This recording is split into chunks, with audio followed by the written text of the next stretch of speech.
Fofo nyore ke ma mdogbe na info star be agbasa mdogbe na info star be anyinopea sous administrateur principal a dit monsieur Jondo Hugues kakava kodo e ha be akameti member oji pandogbe na miano Denise et ndogbe na tanti Antoinette Jean bangba dogbe na comité d'élite to quelqu'un connaît les présents les de kebe agbasa wa mdogbe na amisa mekudo bubuto he gande basibere ke video ale ekpladia intimi le da pompo soso otroya wa nemi de po video a e journal beni ye o le pompo soso mère e de ko glono e juplotoa ke ve do angomo ve tira angomo do na e gofo 7 voilà gof 7 ya pla o sagba 2 wa mi la kpo be na mia no o puduye o le kpo jijwe o le so ase na mia be juplotoa wa enyi biobio so dado e kplanjina o tra be de kemi kpo nene be nuondo en tant que Togoville gbejiade et les mio chamia boade nene nu yinewa voilà bon nous comme dans sande wa kwa e nyama wede ke matoji sofi ke nyamle akakaba koru Togo les mio mia gbofia e no o dramodoa e wan pon kumena jukloto chan lebe logime gogo décentralisation quoi et c'est les agenda les la loi de la décentralisation nous tout mebe mama flime mama amekola kpogwa e lenyi maire a les communes de me commune a chan les préfectures de me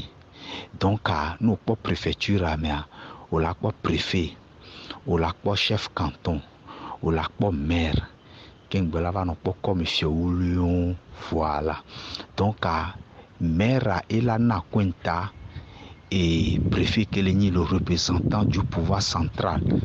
voilà parce que commune à préfecture de Membele va Togoa ou sort règle qu'un soit taillé commune ou kakave ko gof 1 gof 2 gof 3 gof 4 kakave ko wa nemi ko gof 7 b et b ifliama ifunuye angomo binya ele obe réhabilitation des routes c'est-à-dire et moi les voies au magbate va zengome et moi egban donc à auto va jerero donc à les mio mia gbofia no le do angomo wa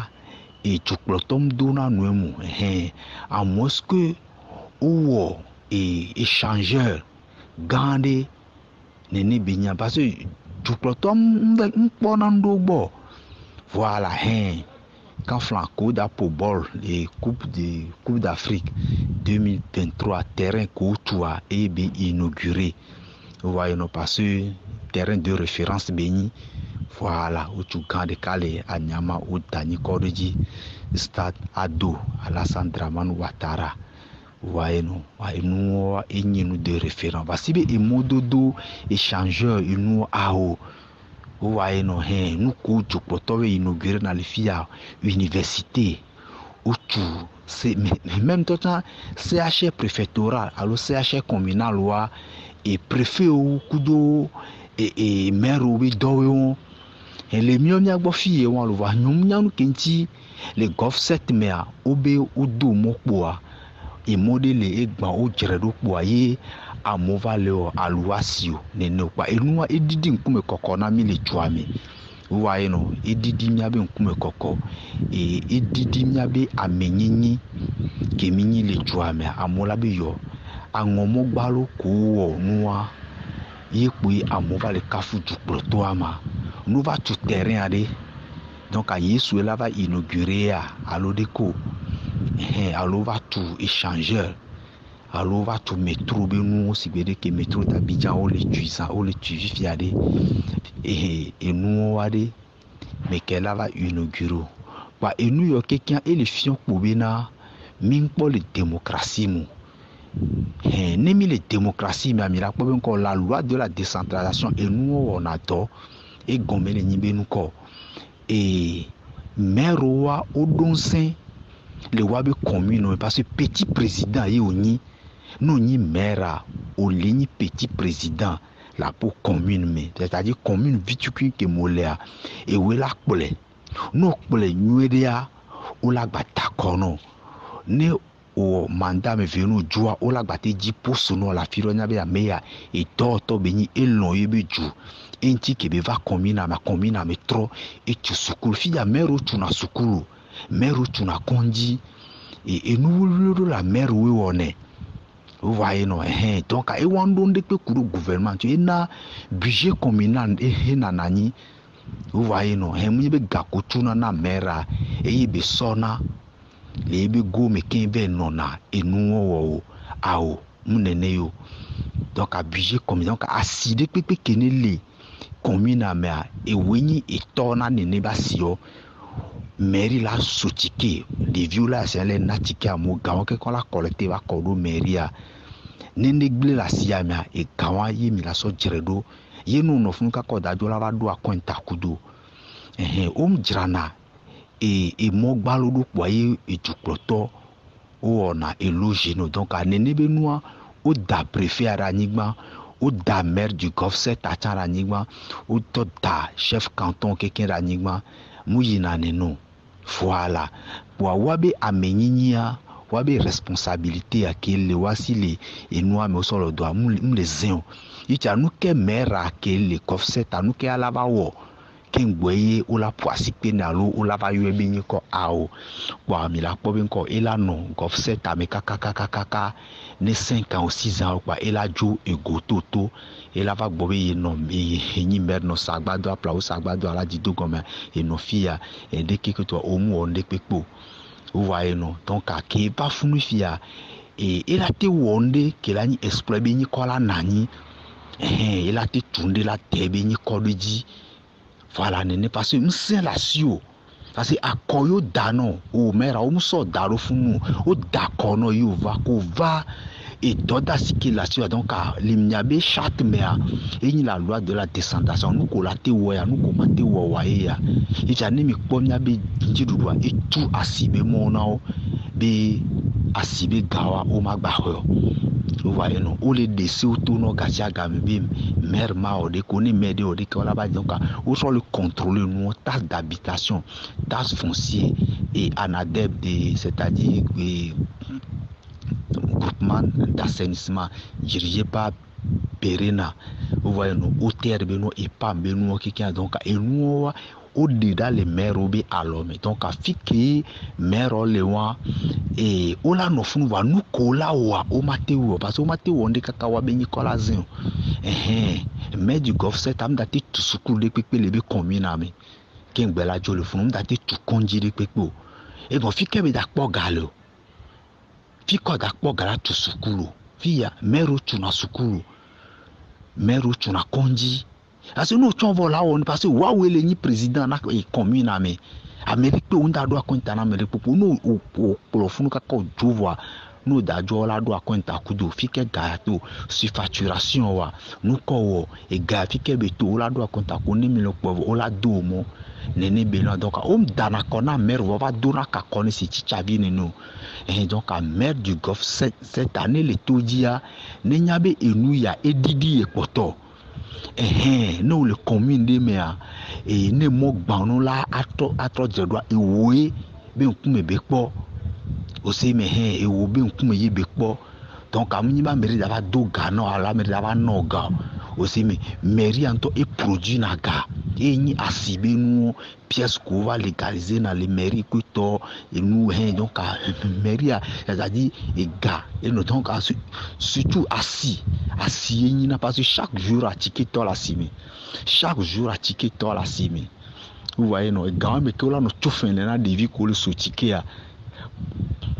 ici mais quand même tout na fait na bol impôt magasin ko que kenele apo commune mais là nous tout impôt à nous tout tasse vous voyez non nene be non nenwa donc à fiora mate va no xoasi bebe gajo fiora mate va no xɔ magasin be gajo alors fiora mate va no te kwa be bombe et mi ba mungba tu asime be gako et on va sotike no comme le possible fils ke mi le funa de nous ke mi da no vivre do il a devi ko le sotike la siama de ko la do boa nya be mer ko dakona oni yiwa do kome no yiwa do kome awa bio se bena de no dakona mera de e nene be yinenwa alo no nome mera nene be yinenwa voyez no ne o nome wa ola no fun se chicha bi nene jukpɔtɔ la va do mɔtɔ agbo dzi ntɔtɔ va yi fa nyawam kan o va no dakona wa o do atsɛ ase dukua eye sɔmsɛ no ve haya hola huide meare ahoto amagbate do droit na safle hontro safle o eye ba hue ye nya huea ye wo ba lemi va hontro safle a to be yin parce ni wotru ko tu na fene e o se me ahoto safle hontro safle magbate ne la hoto agbopo a ifion be nu ko wala démissionner les ahoya me wala be yajo ne so e ba avance na parce que le possible e na ni soa que nous le joro mère vient proposer be no be ni kenyam le kpode kolo wono kwam le dinyi kona o le didio o le dora nigba voilà ne elanoa o ne démissionne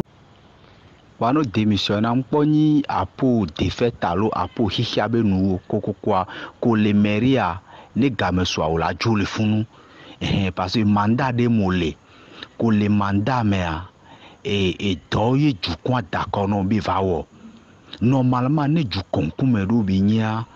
et nous kolo ku mero a mi la po surtout maire de l'opposition to ko o me di bono wo to alo no ke jolé et maire du gof set tabe no me fifi a yi jukpoto ba o no va lui be quoi et le possible et sombre ku mena maire du gof set ane ne kwa ila ngolo ho mana maire potio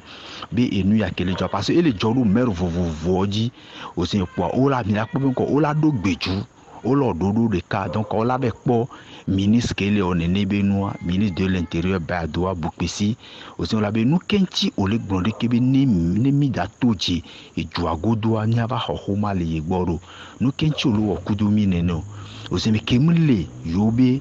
chata mo la loi de la décentralisation ma et nous ko le meya nu kenti mi le ho yobe jenaro dana kona me vo hona me be jenale a monsieur ye o mateva ni mer va be abo bras de fer kengwe ya auto no chawa o la be o bras de fer voine o dakono yo va e jo dakono va no amede va do kakona wa o la gbele le juagbo wa nyabe togo be meroa o ne jagbagba ni wa no pode ke mer zona doa no le commune de mea ni o jira angomode doa me jukpoto la va no ko ejia aso so iwa no so chongo ka o mle do data na o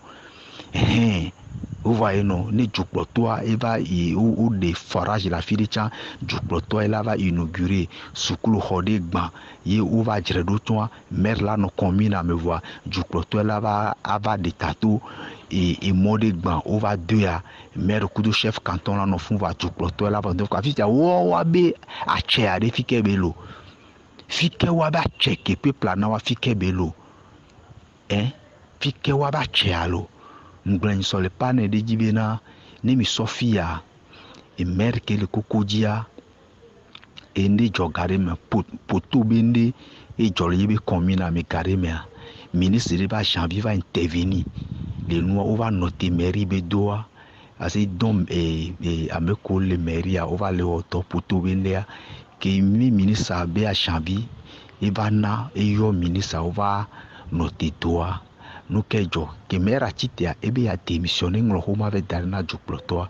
be ya démissionner que jukploto bi dizere ka onya ministre parce que mera ya o dakone be vae ko dakone be va mudu akwenta de pepe la va dona ministre de ne webe mandat vo la va do akwenta kudwe va ne le yebe fonction me le otoa mais dès que ma va enuano o va eno va togoa et enu achanjo na sigebena et ole na me danado funu nene ne nu ale jua ole ko la hunkuvi ola kpobe na de e juo le côté na mi munyi be yovo de mi la yo de ke Benin be mero zonado de ke Burkina be mero zonado de ke Ghana be mero zonado ola do contact kudo e amedo alo alosendo ye ola nyade ke mer be do dasi nonado non ma asibe gawa ko no te gbalo no to chawa mero la concerté wa ro kuivo oh et nous ne jijigloa et les 72 heures 3 jours ne jijigloa je dis bien 3 jours pour on a trouvé solution na nene be nous kaba nto ayama pour deux mots parce que mi le mairie ade ti tare noté ti chabiye mi jonia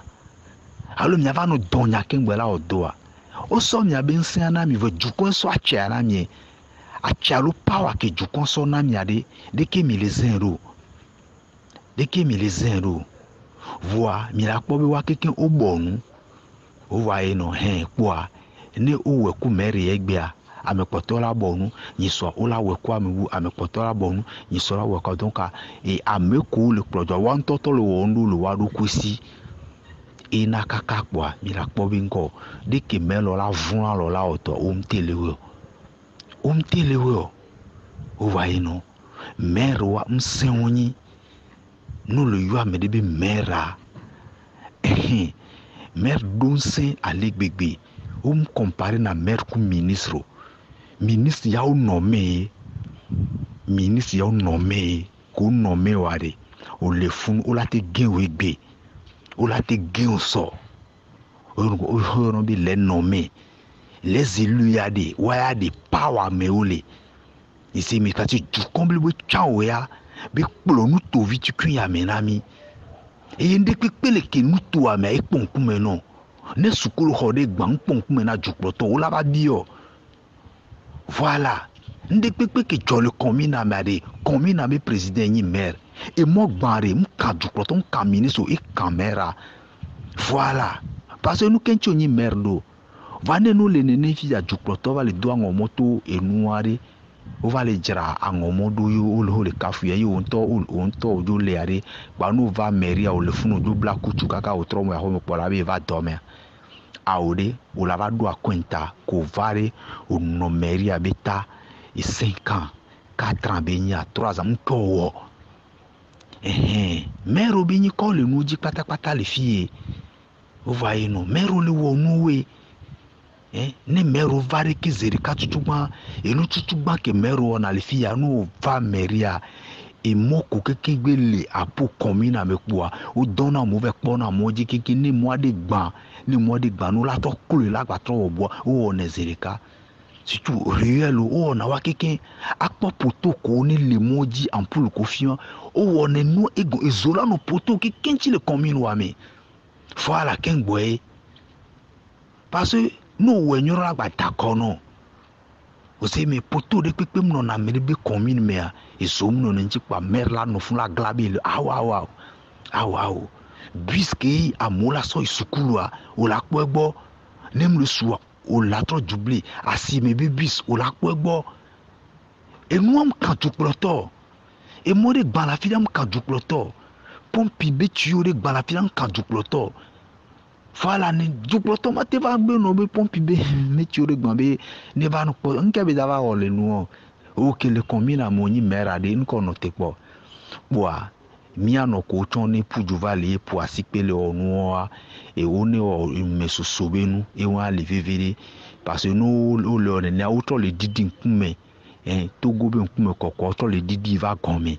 ne o so journal wa yo le mea amo le po journal wa le fia o le komi obi yo e nu kewo yo ma e togo viro do ta kun le gbo be e nu kenchi yo ngba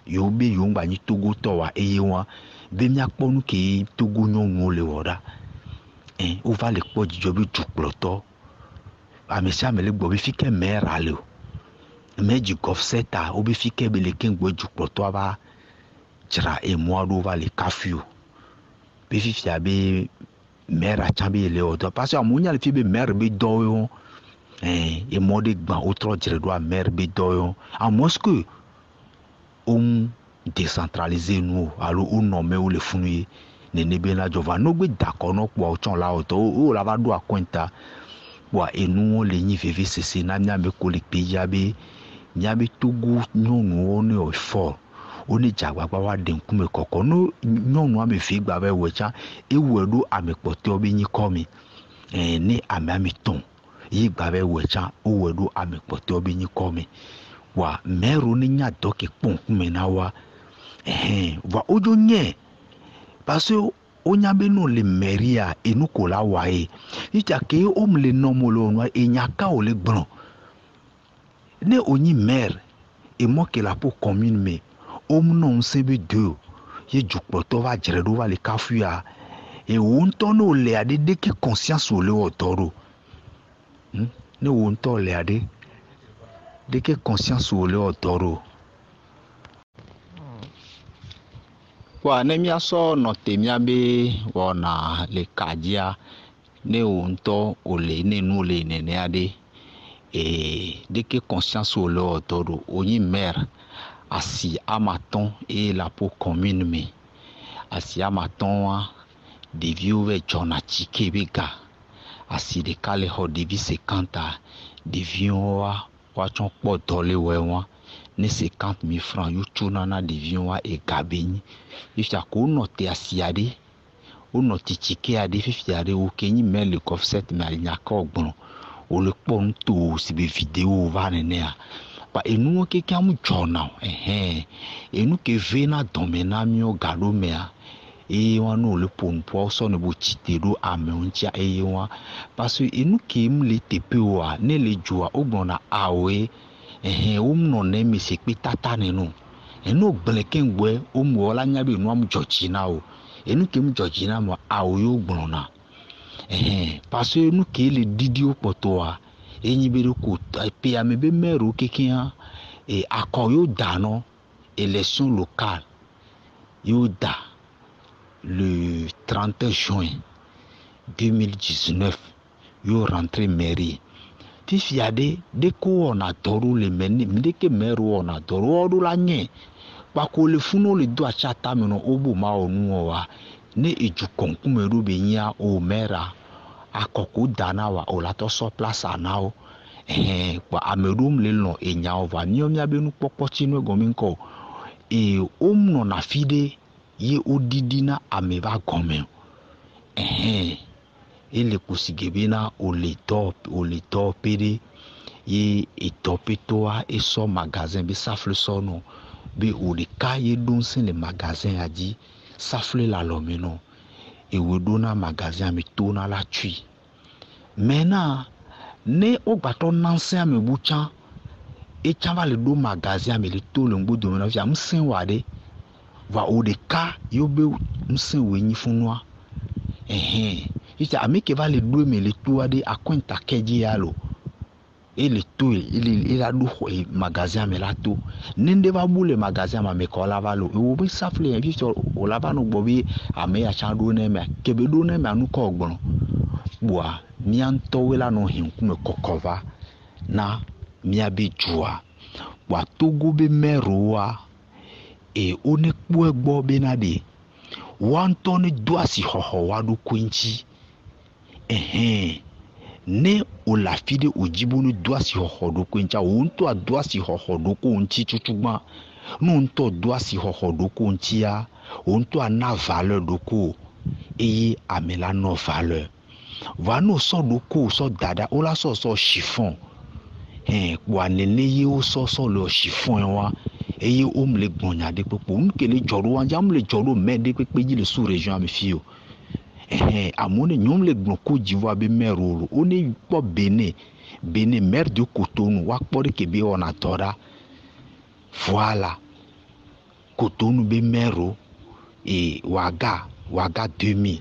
bobo jiula so le Burkina be mero wa ba yi Accra Accra to ta jiji onu wa itema soga kope wa po funu de ke mero le otora nene bi no newa voa